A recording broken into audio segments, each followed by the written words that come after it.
Back coming up on Good Morning Transfers, we'll assess who is in the best shape ahead of the new season. Yeah, but before all that, some big breaking transfer news for you. Manchester United have finally announced as Michael Carrick has signed a new contract. They've said this, that their head coach has put pen to paper on a new 3-year deal. Says he's looking forward to the future. This is what he's had to say. I'm really happy about it. I've always been quite calm about it. I think having that attachment, that trust and that belief within the club is really important.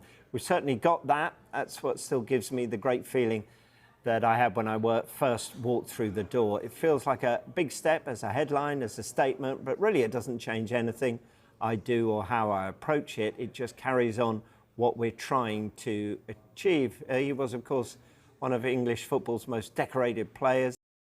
The number of 24 days, it's a long time, but I think because of the internationals, I think this kind of broken it up a lot, and actually probably for the players who've gone away, it hasn't really been too different. You know, I think they didn't have to rush back from internationals, which pleased them a little bit, and had a few extra days, and then we went away and had a good few days away training, and we kind of made the most of it, and there was a freshness about this week, which was quite nice, and obviously now the games come around, we're ready for it now.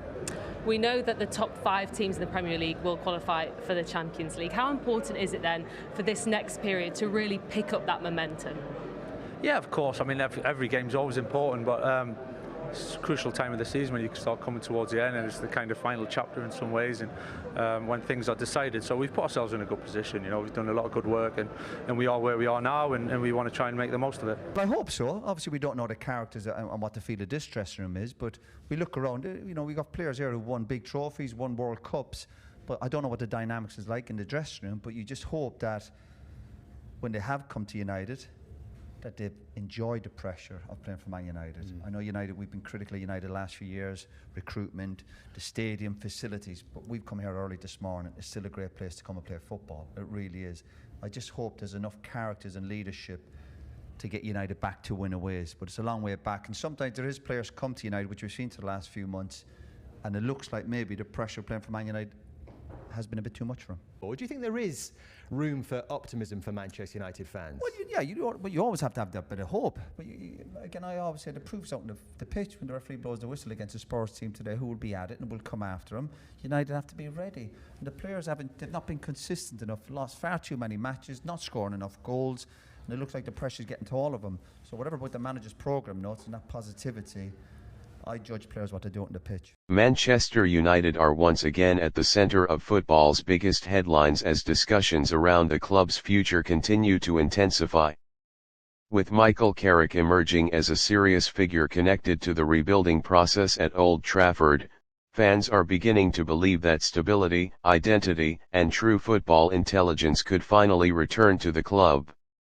Carrick understands Manchester United better than most. The pressure, the expectations, and the winning culture that once made the Red Devils the most feared team in world football. Alongside this growing narrative, David Beckham's influence and legacy continue to remind supporters of the club's glorious golden era, when success, dominance, and global respect came naturally. Many believe this moment could represent a turning point for Manchester United as they attempt to reconnect with their roots while building a powerful future capable of competing with Europe's elite once again. Could Carrick become the leader that restores the soul of Manchester United, and could the spirit of Beckham's era inspire the rebirth of one of football's greatest clubs? The football world is watching closely as a potential new era begins to take shape at Old Trafford.